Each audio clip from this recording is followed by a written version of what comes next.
बोलती पुस्तके. ज्यांना वाचनाचा नाद, त्यांना बोलती पुस्तके घाली साद. आमचं चॅनल सबस्क्राईब करा आणि सबस्क्राईब करायला इतरांनाही सांगा.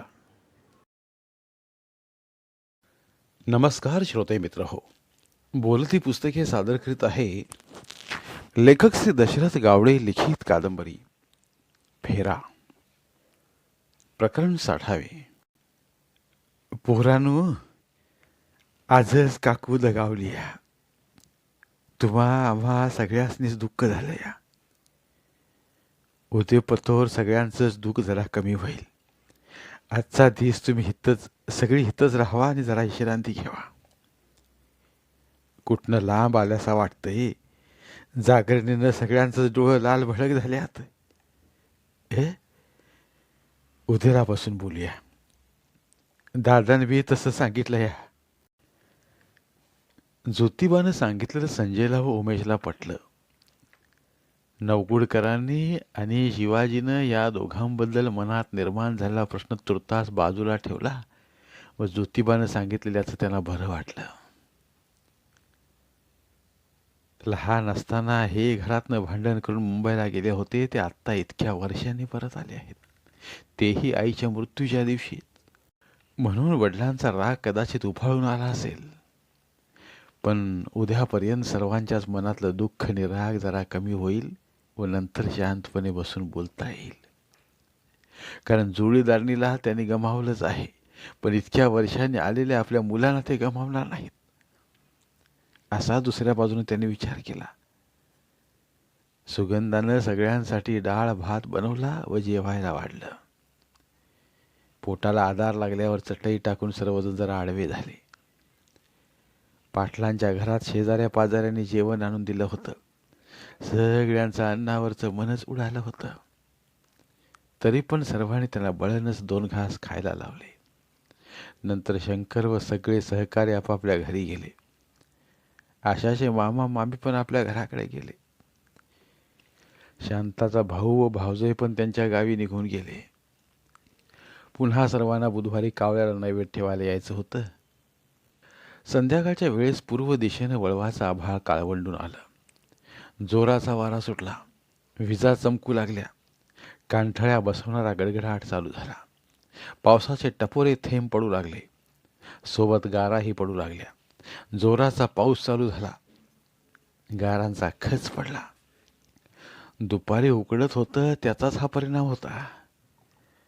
4-5 दिवस वळीव पावसाचं वातावरण तयार होत होतं, पण जोर लागत नव्हता. पण आज मात्र जोरदार कोसळू लागला. कदाचित आभाळ सुद्धा सासरू नैनांनी रुक्मिणीला रोप देत होतं.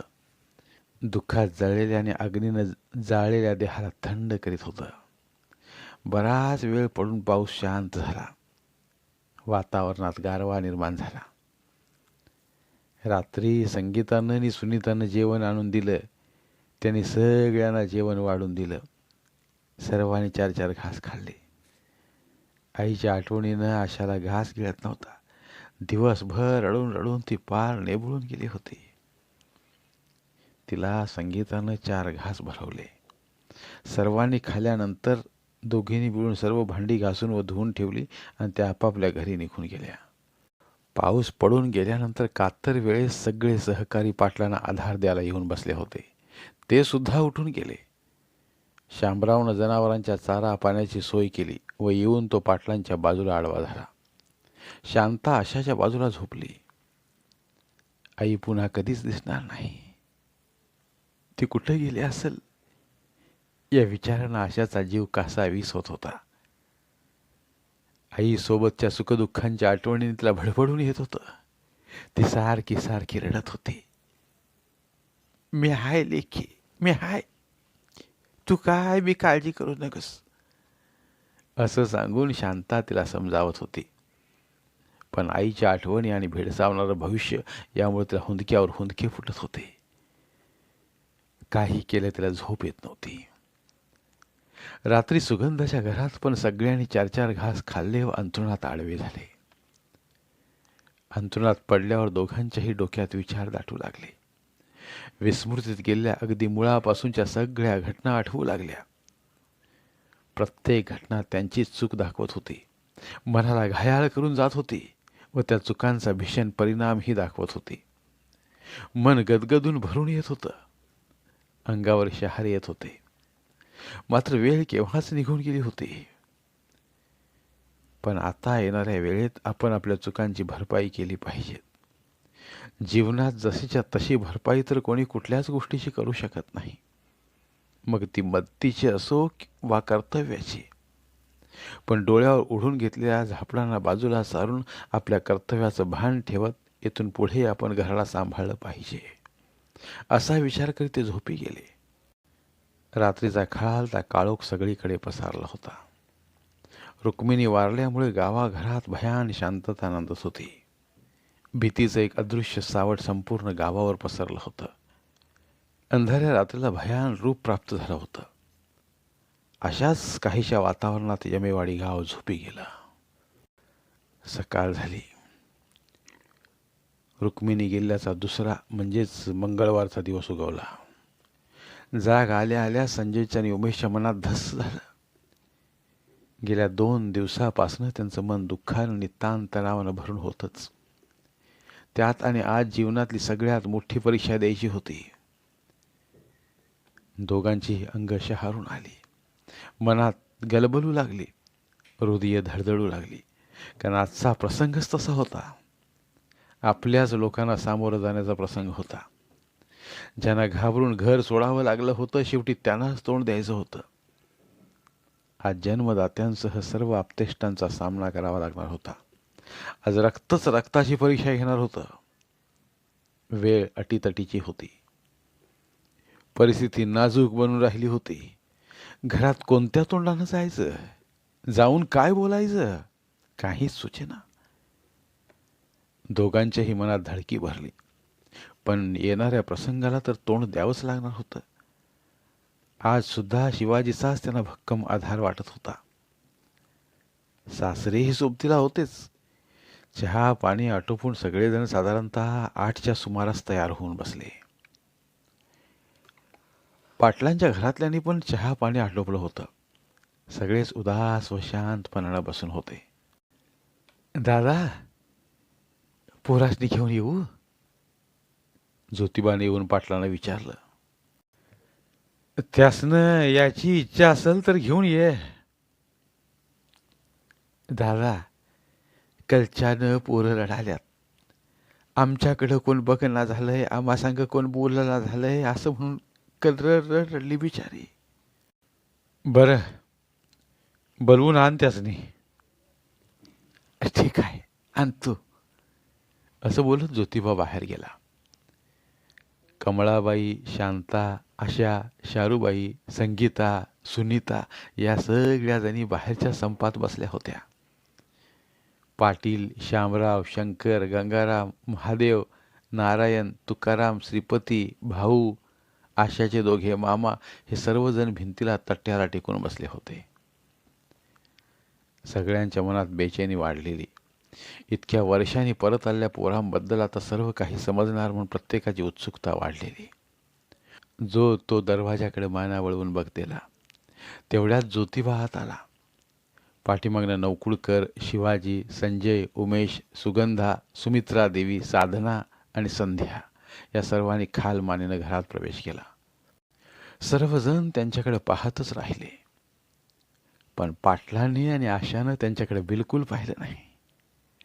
हृदयातलं 5वीला पुजलेलं दुःख आणि मनात विचारांचं वादळ साठवून घेऊन दोघंही खाली मानेनं बसून राहिले.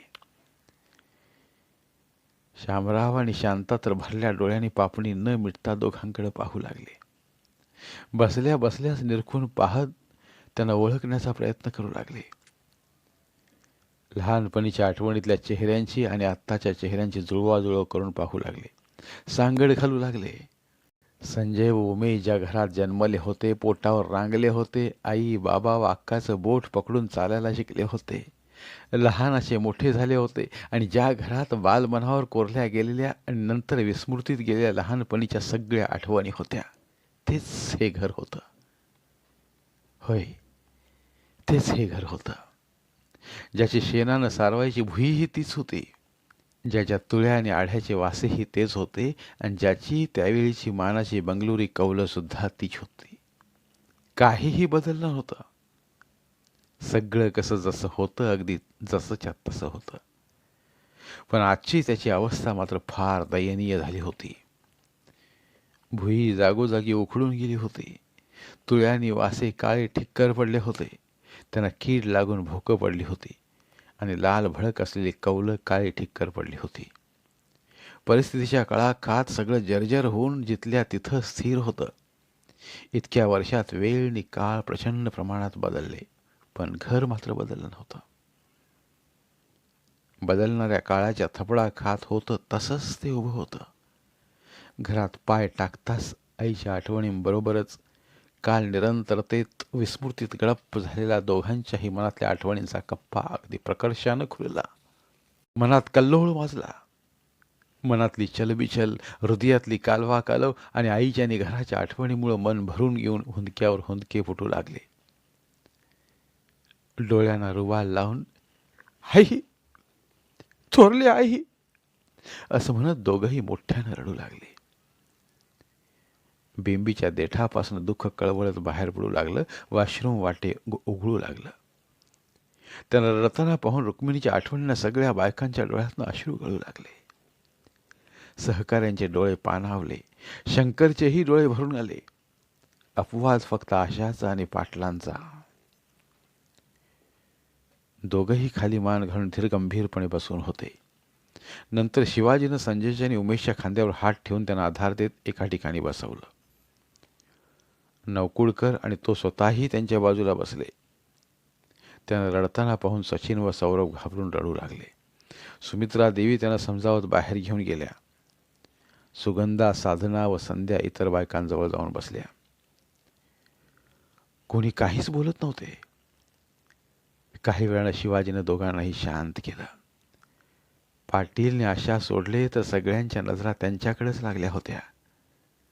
रडून मन शांत झाल्यावर दोघांनीही हळूहळू मानावर करून सर्वांकडे पाहिलं. सगळेच केस पिकलेले व म्हातारे झालेले. परिस्थितीनं झोडपलेल्या कळा सगळ्यांच्या चेहऱ्यावर अगदी स्पष्टपणे दिसत होत्या.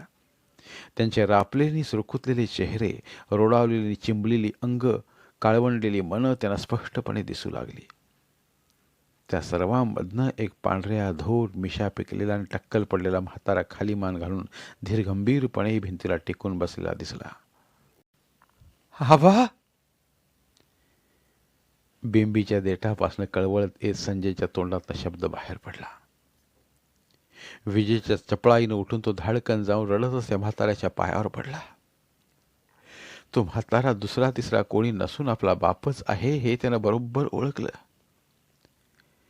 परिस्थितीच्या चरख्यात पिळल्या गेलेल्या आपल्या बापाला ओळखताच आपल्या मूळ घराण्याचं किती नुकसान झालं आहे याची त्याला पुन्हा प्रचिती आली. आई ती आई गेली नि बापाची ही हालत. त्यांचे पाय पकडून तो वा म्हणून रडू लागला. आबा, आबा, आम्हाला माफ करा. आमच्याकडून फार मोठी चूक झाली. आम्हाला माफ करा. असं मोठ्यानं बोलत रडू लागला. पाठोपाठ उमेशही त्यांच्या पायावर जाऊन आदळला.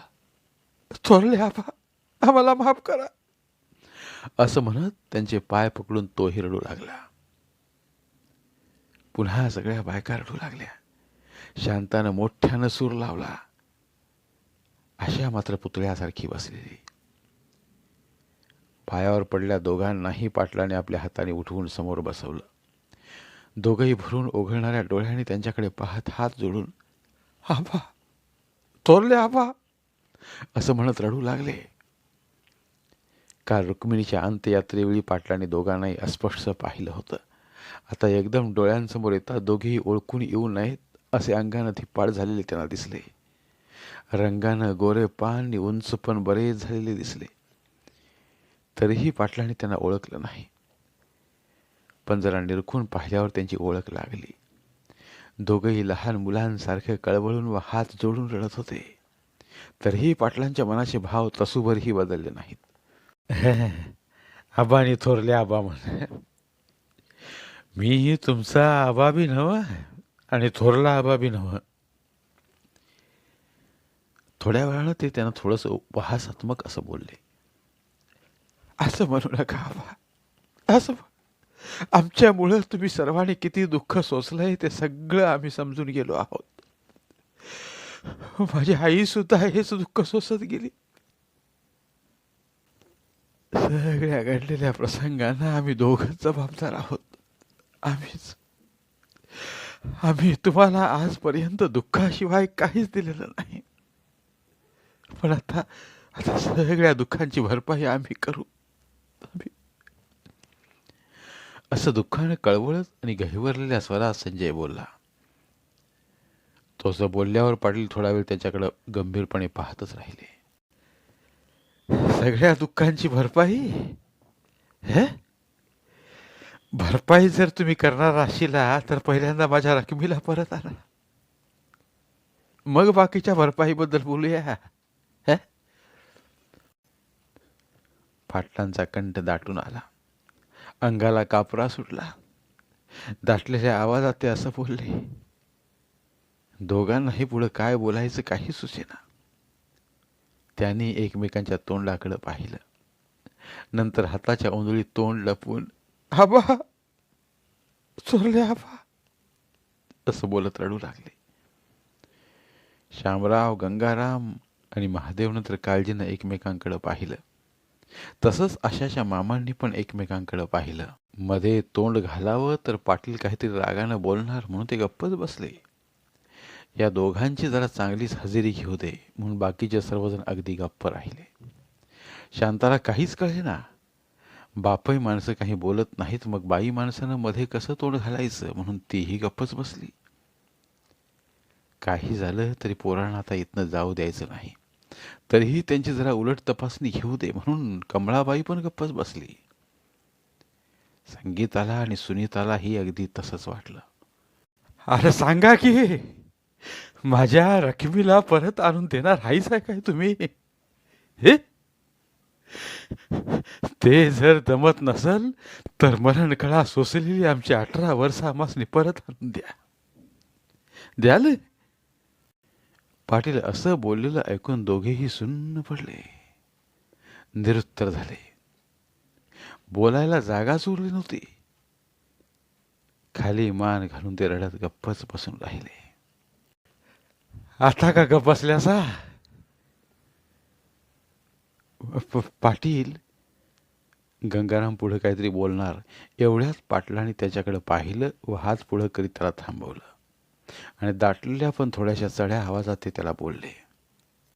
गंगाराम, त्या वेळेला तुम्ही सगळ्यांनी मिळून आम्हासनी मदत केल्या होत्याचा ना मग ह्याचं हुडकायला? हे तर हो, आम्ही सगळ्यांनी मिळून सगळीकडे हुडकलं होतं की हो यासनी. गंगाराम, पायाला थारा नाही ते जग पिरतीम तुडिली बाबा यासनी हुडकायला. महादेव, त्या येळेला ते दिगोबाचं पुवार भावीतल्या गाळात अडकून दगावलं म्हणून हे बी दोघं त्या गाळात अडकून बसले असतील असं समजून भावीतलं सगळं पाणी आठवून बघितलं. सगळा शिवार 2-2, 3-3दा हुडकून बघितला. जिथं जिथं घन चालू होतं तिथल्या सगळ्या लोकांनी जाऊन विचारलं. शिवारातल्या सगळ्या भावी पालत्या घातल्या. शाळेतल्या कुठल्या तरी पोराच्या घरात दडून बसली असतील म्हणून गावातली आणि परगावातली सगळी घरं पिंजून काढली. गडिंगलज, आजरा, चंदगड काय आणि कोल्हापूर, गोवा, बेळगाव काय कुठं नाही हिंडलो यासनी हुडकायला. सगळी मोटर स्टँड, रेल्वे स्टेशन, सगळ्या गल्ल्या सुभाषने फिरवल्या. मोटर स्टँडच्या आणि रेल्वे स्टेशनाच्या आजूबाजूची सगळी हाटलं धुंडाळी. हातरियाचं धरण, हुक्केरी पोलीस ठाणं कुठं नाही हुडकलं यासनी ना. नवसारी पोलीस ठाण्यात जाऊन हे हरवल्याची तक्रार बी नोंदवली. बैलांच्या फोटोतलं ह्यांचं फोटो वेगळं करून खूळ लागल्या गत जे दिसल त्याला फोटो दावून ह्यासनी कुठं बघितल्यासात काय असं विचारलं. ते फोटो पोलीस ठाण्यात नेऊन दिलं. हुडकून हुडकून शेवटी पोलिसांनी बी हात टेकल्याने ह्यांच्या पुढं.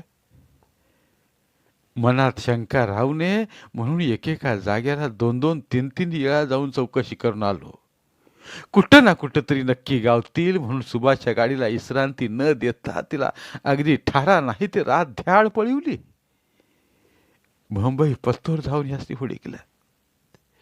आठवडाभर गाववाल्यांच्या गाल्यात राहून तसल्या मरणाच्या गर्दीत सगळीकडे हुडकलं. शेवटी कुठं कुठं म्हणून यांचा पत्ता लागला नाही. रात नाही की दिस नाही, ताण भूक विसरून पायाला भिंगरी बांधल्या गत यासनी हुडकायला फिरलो. तुम्ही कुठं जाऊया म्हणशील तिकडं जाऊन बघितलं. हे एक जागा शिल्लक ठेवायला नाही यासनी हुडकायचा. सगळीकडे फिरून सगळ्यांच्याच पायतानाचं ज्वाडच्या ज्वाड तुटलं. हे मिळत नव्हतं म्हणून रखमी शांता आडलून बोंबलून रोज घर डोचक्यावर घेत होत्या. रोज गाव गोळा करीत होत्या. हे सगळं सहन करण्यापरास मेलेलं बरं असं वाटायचं मला. माझं मन मानत नसताना बी अंधश्रद्धेकडे मनाला वळवावं लागलं. ह्यांच्याबद्दल काय माहिती मिळते का ते जाणून घेण्यासाठी अंधश्रद्धेचा रस्ता धरला मी. वेगवेगळ्या देवदेवरशांकडे जाऊन चौकशी केली. प्रत्येक गावाच्या देवळाचं हुंबरं झिजवलं. हे दोघं गावावं नाहीतर स्वतःच्या मनाला तरी घरला परत यावं म्हणून देवळांच्या गाभाऱ्यात बसून देवांच्या पायावर नाक घासलं. वय खरं कुठल्याच गोष्टीचा काय बी उपयोग व्हायला नाही. ना देवरशी कामाला आलं ना देवळातलं देव कामाला आलं. एवढं सगळीकडे हुडकून बी हे दोघं गावत नाहीत म्हणून आमचा सगळ्यांचा जीव थरथर कापायचा. हे कुठं गेले असतील, काय करत असतील, काय खाईत असतील, थंडी वाऱ्यात कुठं डिजत असतील, असा सगळा विचार करून जीव जळायचा आमचा. ह्यासनी धरून नेऊन त्या धरणाच्या आराला दिला असेल म्हणून त्या धरण बांधणाऱ्या इंजिनियर साहेबाची हुक्केरी पोलीस ठाण्यातल्या मोठ्या साहेबाची गाठ घेऊन तशी खात्री करून घेतली मी. सगळीकडे हुडकून बी हे मिळत नव्हतं म्हणून त्या धरणाबद्दल रकमेगतच माझ्या बी मनात शंका घर करून राहिली होती.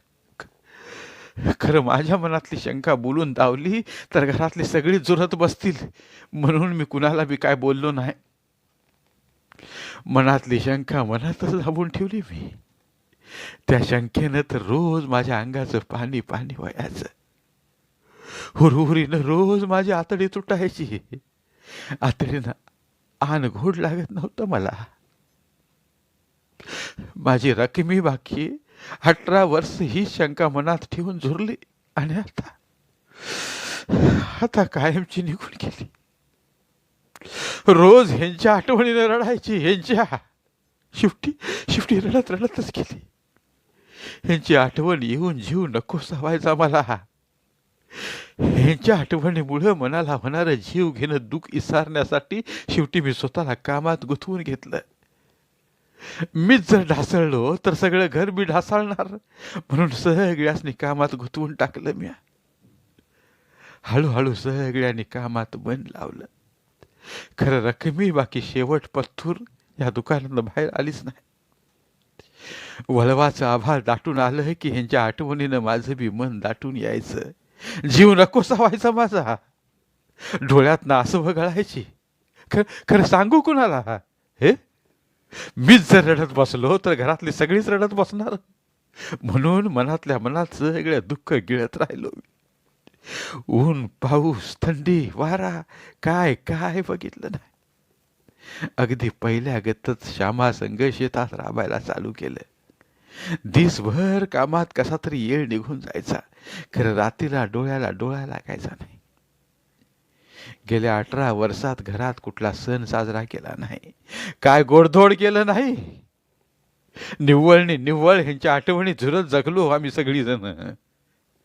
मुंबईसनं मोकळ्या हातानं परत येताना तर शंकराच्या डोळ्यातलं पाणी बघून मला बी लई रडून घ्यावंसं वाटलं होतं.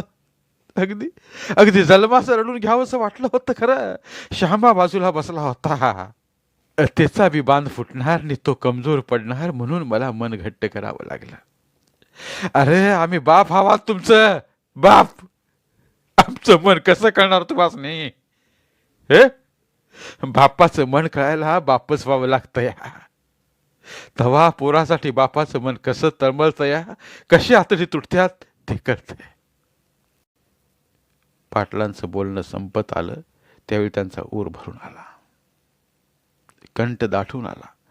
18 वर्षांपासूनच्या मनात दबलेल्या दुःखाच्या ज्वालामुखीचा विस्फोट झाला आणि बसल्या जागेवरच ते ओक्साबोक्शी रडू लागले. धन्यवाद. उर्वरित कादंबरी पुढील भागात.